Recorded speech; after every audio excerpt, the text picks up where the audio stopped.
All smiles, champions. Welcome to Mind Elevation, Health, and Wealth. I am your host, Shyra DeJuan, an educator, emotional healer, and entrepreneur.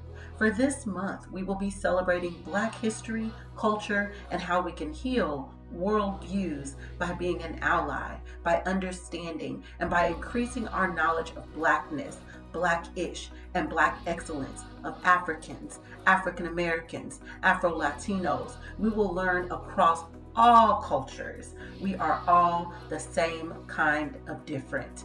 This session, we will explore colorism, not racism, colorism. You are here on purpose. Session 10, Colorism. Embrace all skin tones. Listen and listen well, champions. Whether you have faith in God, faith in the universe, or faith in self, you have the power to promote self love and change the lives for future generations or children that will be born into a world of color. If you have been negatively affected by colorism, if you have family members that have been negatively affected by colorism, if you have or know children that have been negatively affected by colorism, this session is giving you the opportunity to understand what colorism is, avoid unconsciously making colorism comments, remove the internalized negative thoughts about skin color, and be aware of how colorism started due to classism, colonization, media, and television, and sometimes it started right in our own homes by our own family members and friends. First, we will start by listening to the testimonies of individuals of different ages and cultural backgrounds. I have to give thanks to the brave young men and women that agreed to share their stories with us today. It isn't always easy to share stories that may impact you or that have impacted you in a negative way or your loved ones in a potentially negative light. However, when you hear how these beautiful humans are doing the work when it comes to encouraging, teaching, and promoting self love to everyone they meet, they embody what it means to be champions for life change and breaking negative generational cycles. Listen and listen well. My name is Q. I'm 25 years old and I'm an African American man. My skin tone is brown. Sometime in middle school, around 12, 13 years old, mainly black girls in middle school were the most impacted by um, negative slurs like midnight or burnt biscuits.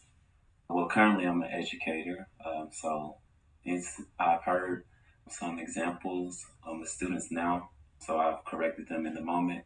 In the future, just continue to educate students on the importance of colorism and that all skin tones matter. All skin tones are beautiful, no matter what you look like. We're all beautiful black people. My name is Radhika. I am 32 years old and I am an Indian woman. And I guess I would describe my skin tone as a medium. But the first time I realized that my skin color within my own race is a thing is, well, there was several times when I was little, there were certain things I was told, like don't be out in the sun too much, or like there were several activities like that requires you to be outdoors, and especially as a woman, you were told not to be outdoors so much because the sun is gonna tan you and you're gonna get darker. That was always the thing. Like, oh, don't play out so much. Like, play outside so much. Like, you're gonna get darker. And I never really understood why was that an issue. When I was little, I really didn't understand. Like, I thought of it as, okay, my mom told me not to go play outside for a long time, then I'm not gonna go play outside for a long time. And I guess I'm gonna get darker. I never really thought about it. I guess until I moved to US, I really saw like how there's so many other people here and they appreciate my color.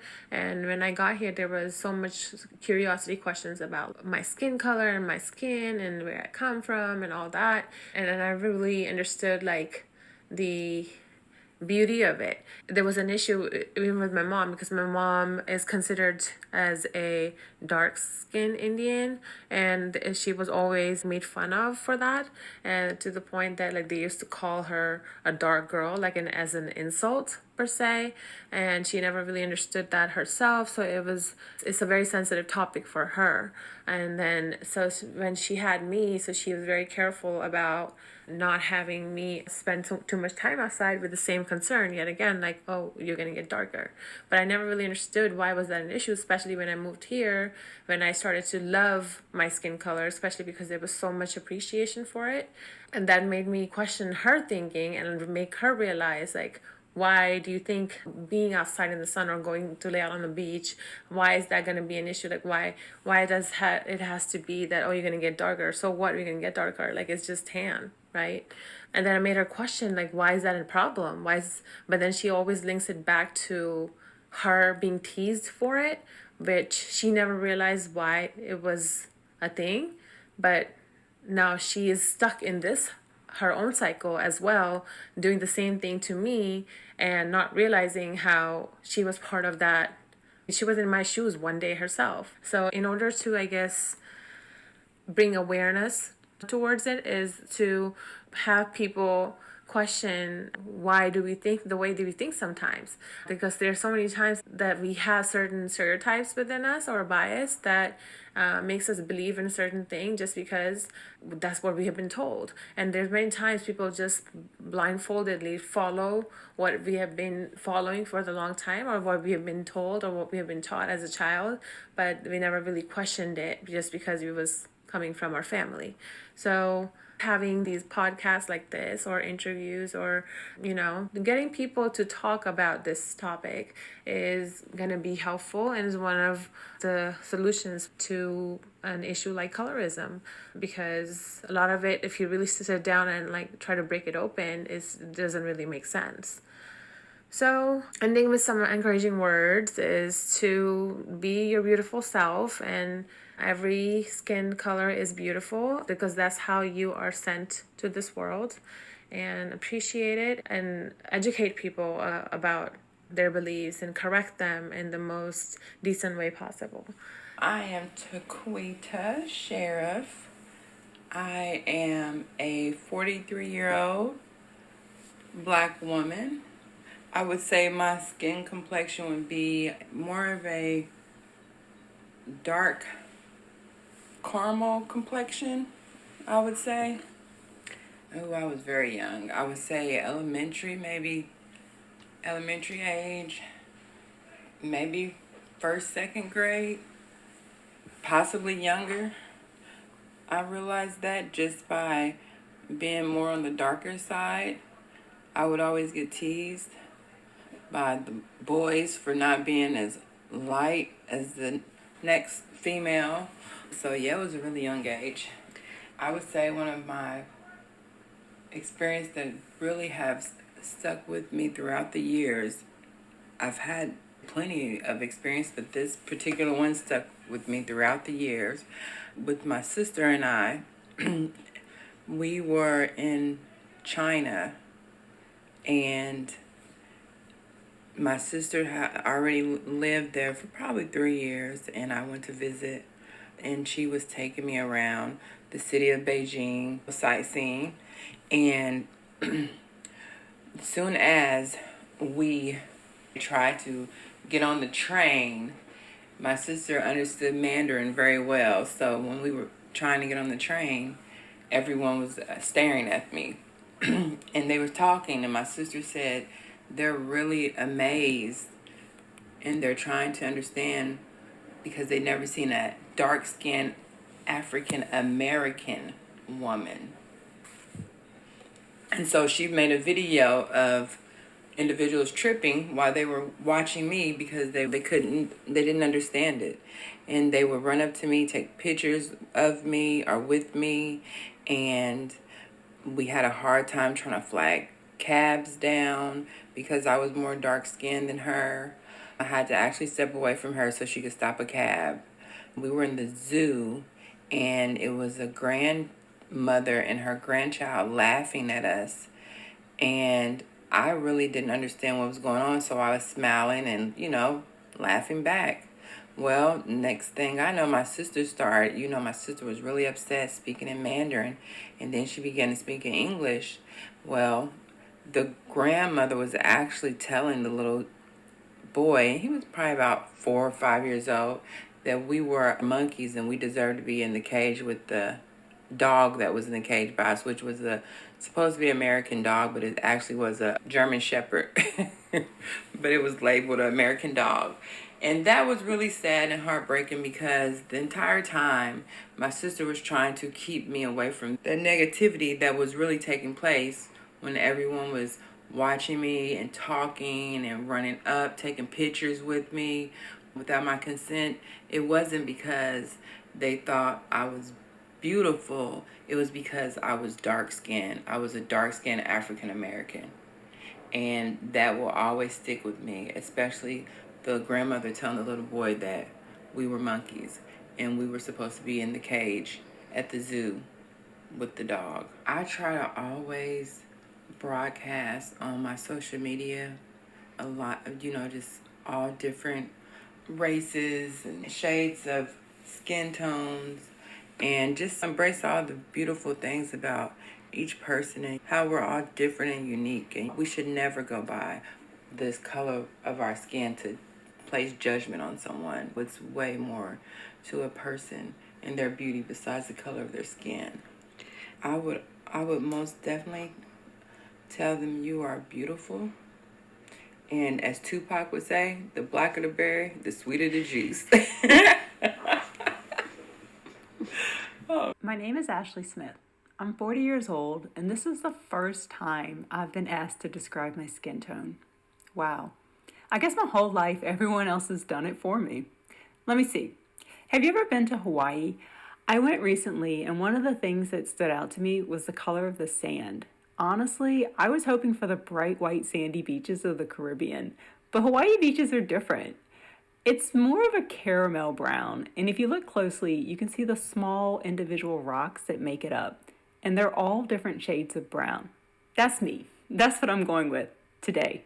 A beautiful mixture of different shades, and the closer you get, the more you're interested, the more you'll see. When I realized the color of my skin mattered, young, very young. I remember living in the Carolinas and having no friends. I was probably 4 or 5. If you asked me then, I thought I had one friend, but if I was honest, I had none, because even my one friend was flaky. I can't remember what it was that made me aware that it had everything to do with my looks, but I remember I knew that was the reason. I also remember that my older sister, who could pass for white, had more friends than me. I wish I could say I've done something significant to stop colorism in my culture. I think the best work, and maybe sometimes the most important work, was on me. I evaluate how I see people. I recognize the stereotypes, even in my own community, and how they might influence me. I'm trying to do better. I listen to people's stories and I do the hard work of showing empathy.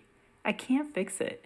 I can't fix other people, but I can at least not add to the problem. I'm so lucky to have a family, a beautiful family, many different shades. I guess like the Hawaiian sand. I have 2 beautiful stepdaughters, one black and one biracial. I listen to their stories. They're sisters, grew up with the same parents, but they have different experiences. I have a son who will always be viewed as black, and he has a grandmother who's 100% white. I'm going to have to help him navigate that. I have a nephew with the brightest blue eyes and curly blonde hair, and if we go by the drop rule, he's black, but the world will treat him like he's white. I'll probably have to help my son understand that too. My name is Christian. I am 31 and I am a Black woman. I was in middle school when I realized that I was affected by color. At the time, I didn't understand. I didn't understand what that felt like or what that looked like. But there is one specific instance that I can remember being in about 6th or 7th grade. So I was probably around 12 or 13. That instance, as I look back, I can realize that is when I was actually affected by colorism. So 6th or 7th grade, I remember I would always play outside. I was just like an outside kid riding bikes, big tomboy, loved doing all the outdoor things. And one summer I noticed that I was out in the sun. I would go swimming. I was out in the sun a lot and my skin got very dark. I am I'm just brown complected, not on the light skin spectrum, not on the darker skin spectrum. I'm just kind of in the middle, honestly. But during the summer, my skin does get really dark. And when I was younger, I remember noticing that after going swimming, and I was at my aunt's house, which is ShyTheHealer. My aunt is the person who is over this podcast. She actually ended up being a huge part of this memory. And I remember going into her restroom, and I was in the bathroom for a while, and I'm looking in the mirror, and what I'm doing was I was scrubbing my face, using soap and water, washing my face over and over again. Oh man, it kind of makes me emotional thinking about this, but washing my face over and over again and scrubbing my face, trying to lighten my skin up because I did not think that being darker skinned was beautiful, just based off of the media information that was put out there. With the media publicized was lighter skin or light complected or more of characteristics of a white woman or even just white teenagers is what I saw. I mean, even just being black, lighter skinned women were, and men were the ones that were typically seen as more beautiful. And so I'm just scrubbing away, trying to lighten up my skin. And I remember my aunt knocking on the door and she came in and she's like, "Are you okay?" And I'm like, "Yeah." And she asked me what I was doing. And I was like, "I'm scrubbing my skin because I'm too dark. Like I'm just too dark and dark is not pretty." And she stopped me and she like looked at me really intensely and was like, "Black is beautiful. Your black is beautiful. Don't ever say that. Don't ever feel like your skin color, even if it is darker or whatever it is, that your skin color is not beautiful because it is." And I remember that. I remember having that conversation with her in her house and her just reminded me of that. And I never forgot that day. And even when I would have those insecurities come up, or even just the summers where I get darker, and even now, the summers where I get darker, I remind myself like black is beautiful. It comes in different shades. We are different shades of brown, black, tan, whatever. And I just always try to remember that. And so now as an adult, what I've tried to do, because I know how much that impacted me, and I can see how media plays a huge role in this. Although with social media, you see more representation with darker skinned women and men being the illustration of beauty. And so that's been really cool. But what I still try to do, because I still see that colorism come up even in our community, I work a lot with youth and teenagers and even young adults. And I try my best to, when I see those conversations come up, or when I see a young girl having an insecurity about her skin tone, I always just remind them, you are beautiful. You know, like your curls are beautiful, your color is beautiful, your features are beautiful, fuller lips, bigger noses, like whatever. It's beautiful. So I use that opportunity all the time.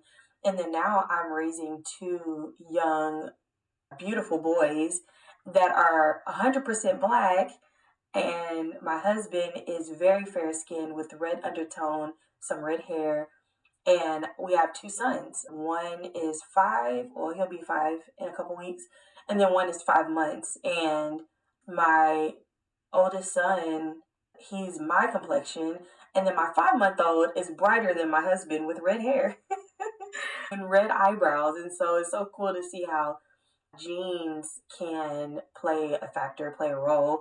But with me having two sons that are 100% black, same parents, but two very different skin tones. And I just always try to instill in my 4-year-old how handsome he is. And he is a black boy, and he is handsome, and his hair is curly, and his skin is beautiful. And he'll say, I'm black. I love my skin. I'm black. And my mommy's black, my daddy's black, my brother's black, and just telling him, because he'll ask, like, about his little brother. He's like, his skin is light. Is he still black? And I'm like, yes, he's black.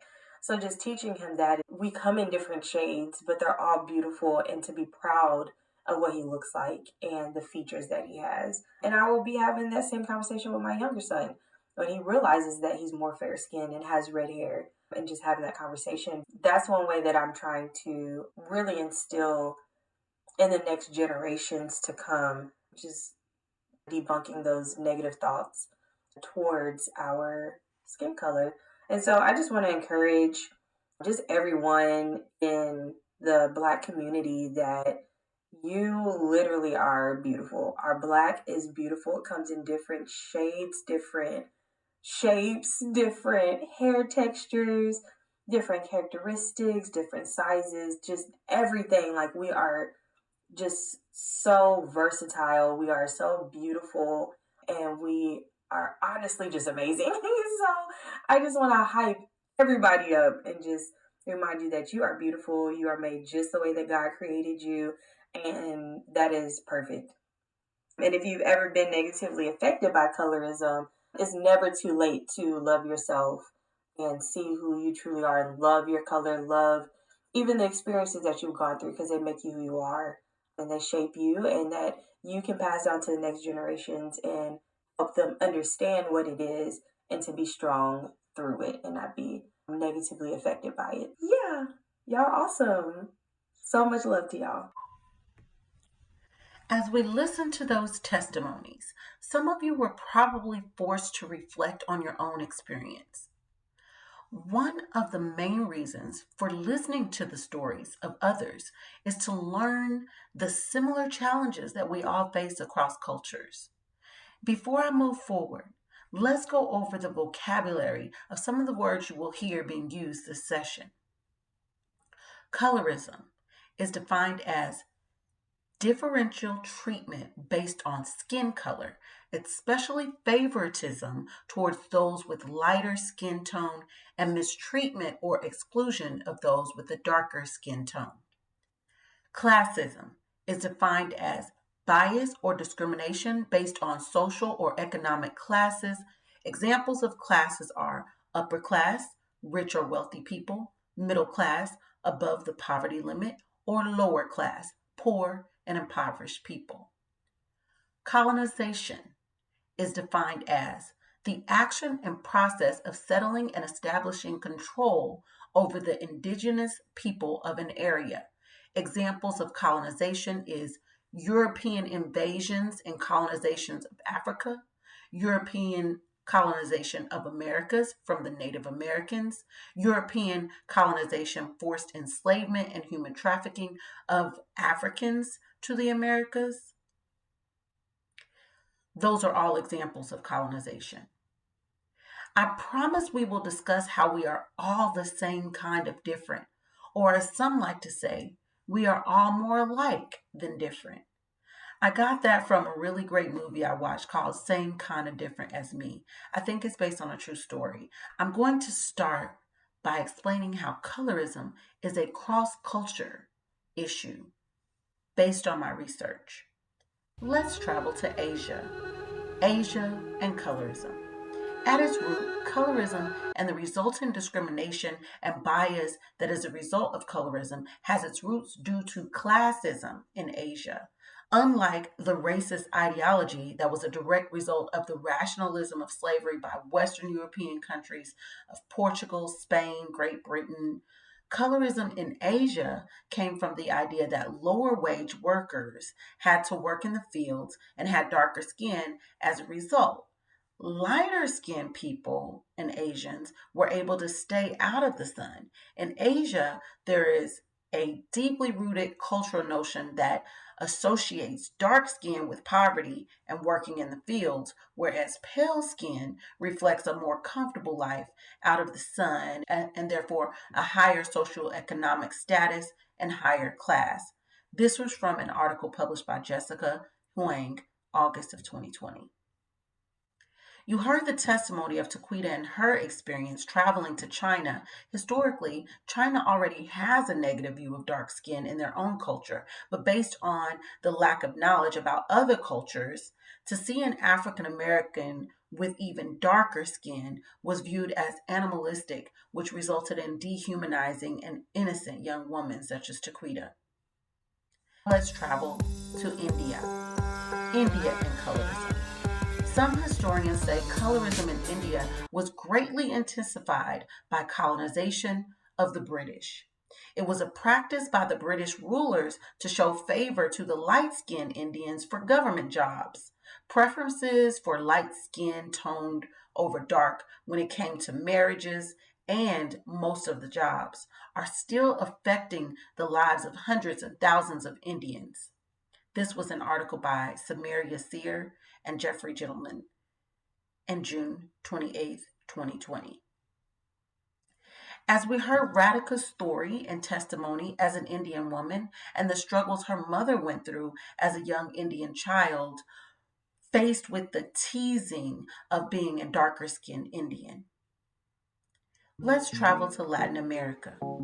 Latin America and colorism. Before the arrival of Europeans in the region of Latin America, many indigenous people were Mayans.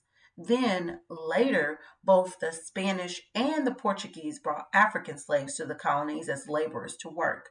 This caused the creation of Afro-Latinos, which are individuals of Latin American descent who are also of African ancestry. Same cycle of favor to the lighter skin Latinos and discrimination to darker skin Latinos. There is an article published November 4th, 2021 that states the majority of Latinos say skin color impacts opportunity in America and shapes daily life. When you add colorism and class, there are Latin American politicians like Marco Rubio, who is a Republican senator in Florida. We have to wonder, would he have made it that far in his career if he had darker skin as an Afro-Latino? If his skin was darker, he would not pass for white. Can he really fully represent the Latin American culture here in America?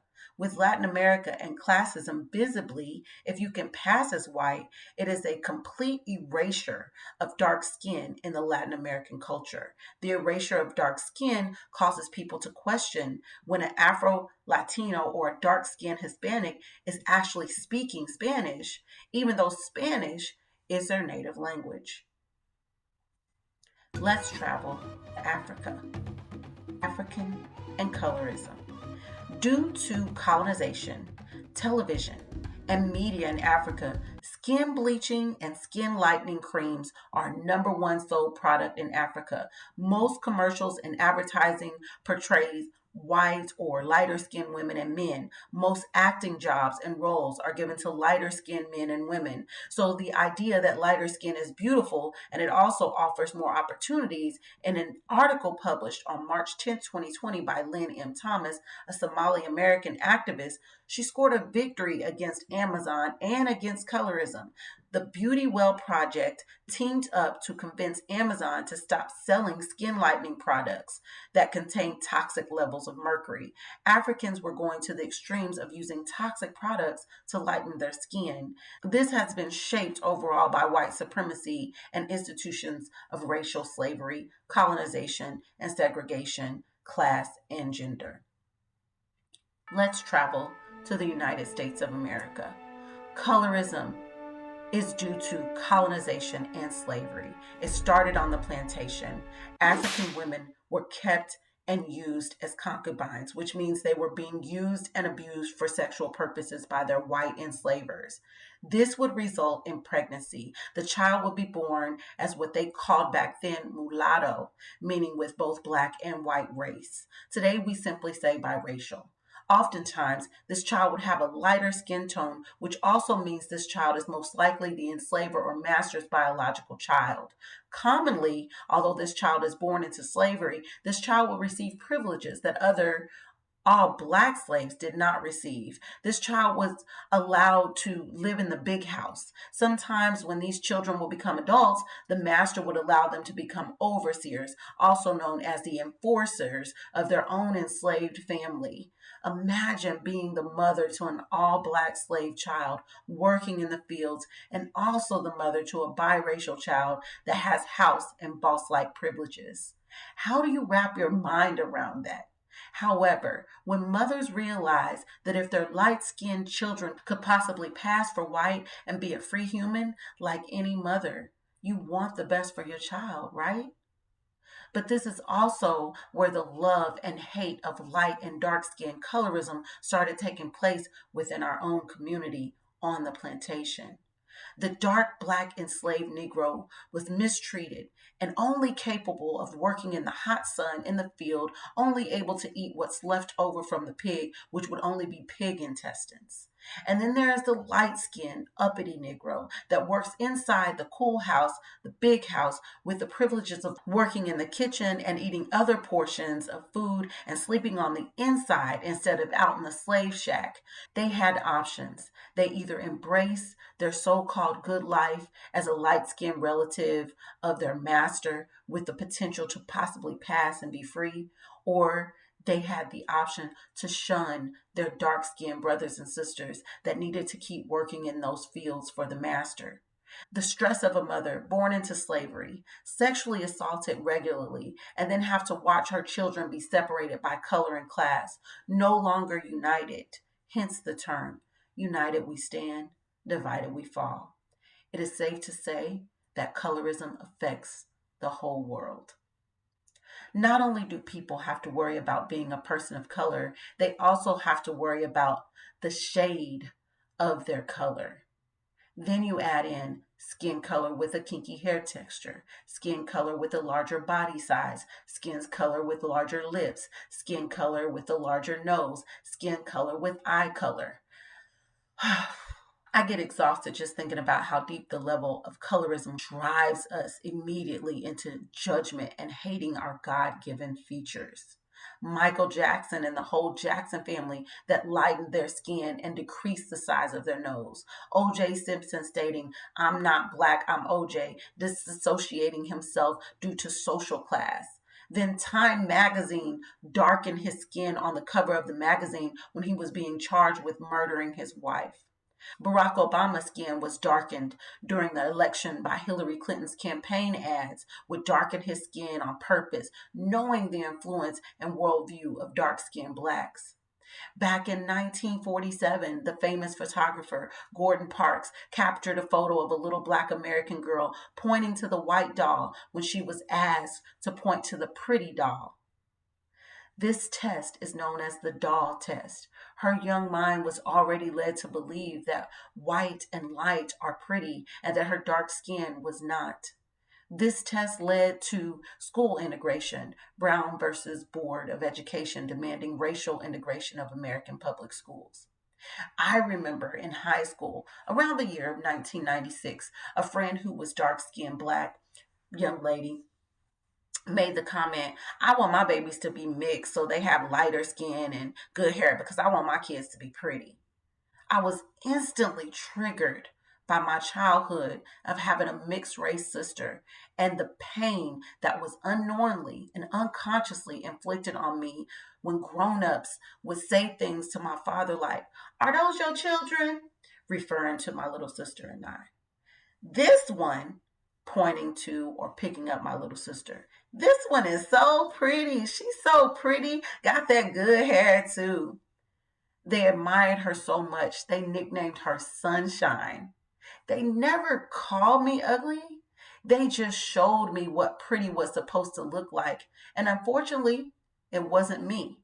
At age 9, I knew the definition of beautiful, and that definition was light skin and long, loose, curly hair, not the tight, nappy curl like mine. I was teased often about my nappy bald head, and just recently, at the age of 43, decided to release myself from weaves and hair extensions. I'm now wearing my natural locks, praising myself for self-love and overcoming the insecurities of my skin and hair texture. I'm celebrating the wins, y'all. Anyways, I internalized that since my skin was darker and my hair nappier, I was not the beautiful child. She also had privilege with being pretty. They would give her candy, ask if they could take her places. I was not even seen or noticed. I would be right next to her, staring in admiration, wishing that I could be adored. That was the start of my low self esteem. I don't blame any of the adults in my life. I never envied my little sister. I always admired her beauty.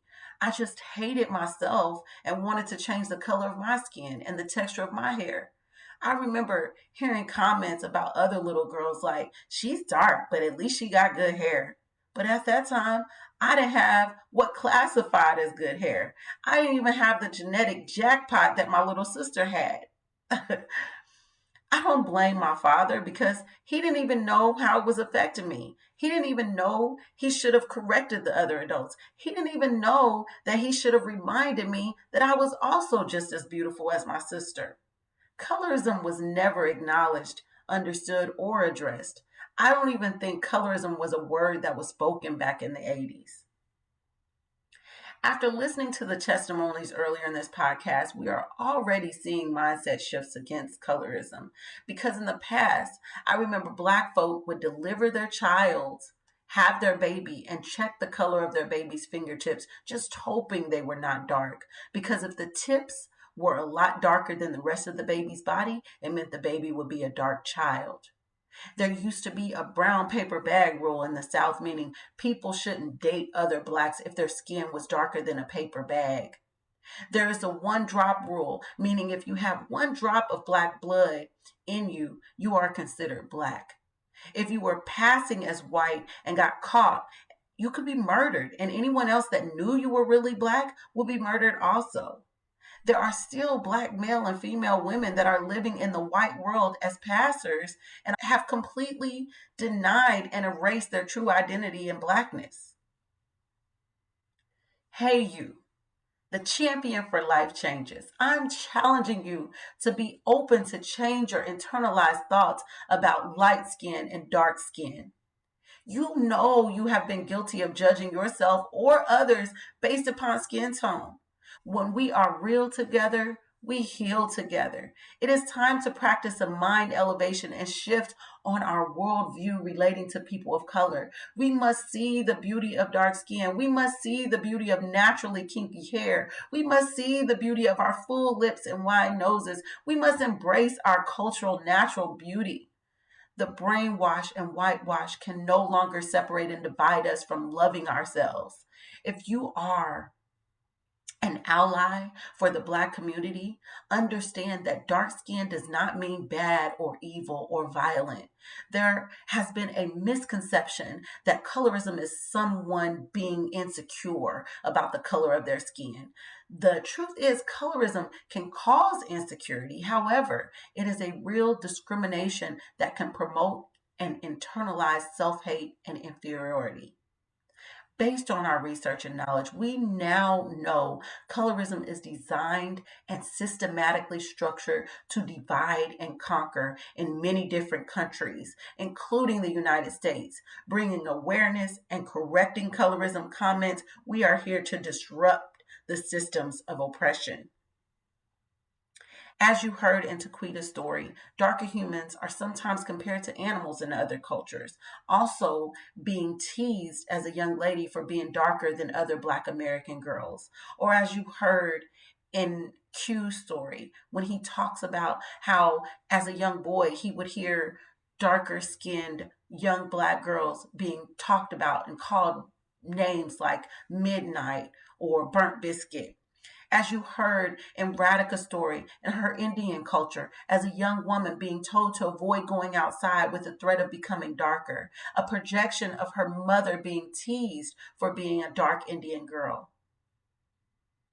As Christian and Ashley state in their stories of colorism, they have young boys they will teach to love their skin tone and teach them to navigate conversations and comparisons relating to family members and all the beautiful genetically defined shades of skin tones.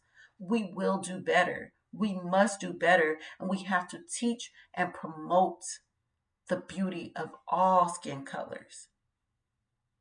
Each week, I promote a book and author that have impacted my life and helped me heal by increasing my knowledge and awareness of experiences outside of my own. Years ago, I read the book called The Darkest Child by Dolores Phillips. In this historical novel, Dolores Phillips sets the scene in Georgia in the 1950s. The story is centered around a poor 13-year-old young African American girl that happened to be her mother's darkest child, to a mother that would pass for white. Because she was the darkest of her siblings, her mother mistreated, abused, and sold her daughter's young 13-year-old body to white men for sex. Reading the injustices shown in her own home between her siblings just tugged at my heartstrings so much that even though the book is full of trauma and sadness, I could not stop reading because I wanted to get to the end to see if she was victorious in her life. I won't tell you the end. You should purchase the book and read it. The link is in the podcast notes. I also want to promote Dr. Sarah L. Webb. She has created a self-affirmation book, a children's coloring book and workbook, and she has a blog and website called Colorism and Healing. Dr. Webb addresses what it really takes to end colorism in courage and honesty by being able to discuss the controversial issues relating to colorism, because we have to be open and honest to admit that within our own race, we have hurt others, mistreated others, and been prejudged to others, and sometimes our own children and family, with negative colorism comments and remarks. She states that it takes whole families and persistent action over time to make these changes. We can't act like colorism doesn't exist or that it still isn't happening in our cultures and communities. You are now a champion for healing and change. 4 quick recaps of clarification and understanding. Listen and listen well. Recap 1. Understand that colorism affects people of all colors, all cultures, all over the world. It takes every one of us to acknowledge that it is real and to start addressing it in our homes and in public. It always starts with healing yourself first. If you are a light-skinned person, correct people that use your light skin as a compliment, as if dark-skinned peers are not just as beautiful. If you are dark-skinned, correct people that make comments like, "You're pretty for a dark-skinned girl," or "You're pretty to be," or "handsome to be a dark-skinned man." Remind them that all skin colors are beautiful. Recap 2. Stop using the favorable filters that make your skin color and eyes brighter. Embrace your skin tone on your social media pages. I stopped using filters about 3 years ago. I embrace no filter. Please stop using foundation makeup that's lighter than your actual skin color. We see the color of your neck. We love the color of your neck. Recap 3. Stop stating your preferences in men or women. I only date dark skin. I only date light skin, when it is strictly related to behavior. Men are men. Women are women. The color of their skin does not actually determine how they behave in a relationship. Stop it. Stop the stigma that dark-skinned men and women are bitter, insecure, unlovable, or hateful. Now, this excludes attraction. Recap 4. Stop comparing your children based on their skin color, and don't let others judge or make comments about your children based on their skin tone, hair texture, or looks. If they compliment one child, they need to compliment all of your children.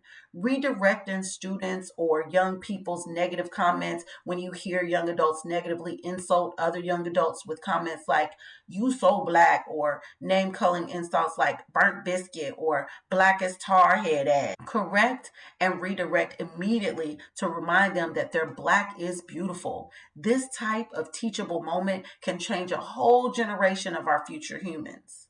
Champions for life change. This is our time. This is a way that we can celebrate Black History Month by embracing who we are all over cultures, whether it's Black, whether it's African, whether it's Afro-Latino, whether you're Asian, whether you're Black and Asian, whether you're Indian, whether you're a dark skinned Indian, whatever your race, whatever your skin tone, colorism is real and it takes us and this generation of young adults to change it. Before I close, I want to give a shout out and thanks again to the beautiful souls that shared their testimony. Q, Taquita, Radica, Ashley, and Christian. There would have been more, but we ran out of time to get those testimonies in.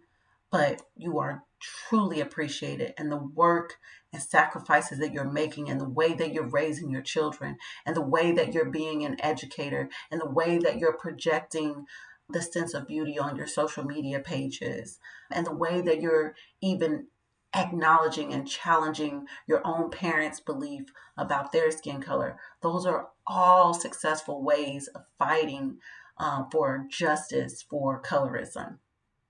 Thank you all again. You all are champions, and I'm so grateful to have each and every one of you in my life and your willingness to participate in something so personal and so deep on this level. You are appreciated. Elevate your mind, be open to health and wealth. Trust the healing process.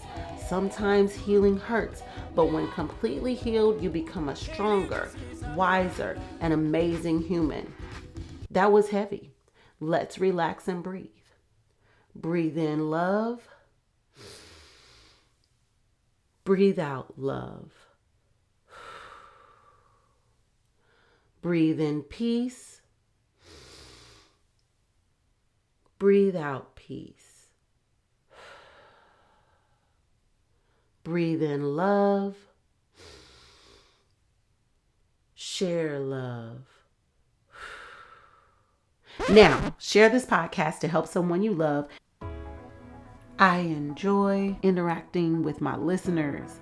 Click the support link in the podcast notes to donate and support. See you next Self-Care Sunday.